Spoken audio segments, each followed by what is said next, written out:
How's it going, everyone? This is Nate, and today I'll be showing you guys a demonstration of using myCobot and YOLOv5, which is a machine learning model.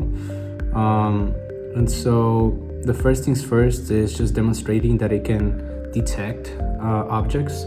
So first is importing an image and then letting the model detect through that image. So that's what you guys can see in this video. Of course, the detection is a teddy bear. Next, we do the same thing for a video. So I pre-recorded a video on my iPhone, and I had to resize the image just because different size of the cameras. So I resized the video, and on this one, the machine learning model was struggling quite a bit. And I think it was because there was just too much light that was shining, and so it didn't really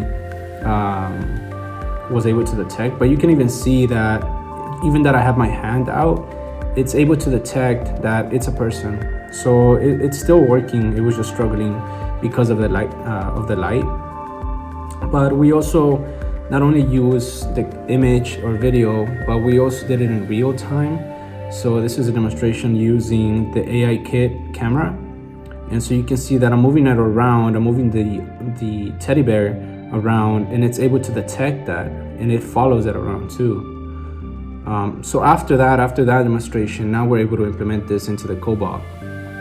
But first things first is we need to check that the Cobot is working. So we do a quick test of an LED where the LED turns blue, red, and back to green. And then next is getting coordinates. So we're gonna get coordinates by releasing all the servos with a command line. And so the servo will go into bins A, bin C, bin D, and then we'll hold the servos and then get the angles or extract the coordinates. In this case, it's angles that we're using. And then we're gonna store those angles and later use them to make the bot move to those exact coordinates or angles.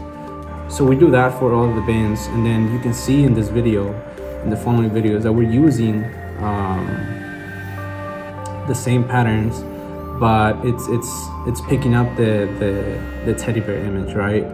And that's pretty much it, guys. I think that the biggest thing also was how do we translate the pixel coordinates into real coordinates, right? That the Cobot is able to identify. So that was one of the biggest challenges. Continuing on where we left off, the bottom video, you can see the widget as a slider, and what it does is basically it takes each coordinate that we previously got and then stores it. I just wanted to quickly talk about what the future steps would look like, and that would be to really translate the pixel coordinates into Euler coordinates or real world coordinates, so that the robot can understand once it captures an image or once it detects an image like it's doing here. So and that was the biggest challenge for me. I was not able to do that. So if anybody knows how to do that, you can comment it down below. So I would really appreciate, learning more about this. But I hope you guys can take anything away from this. So I hope you guys enjoyed this video, and see you guys later.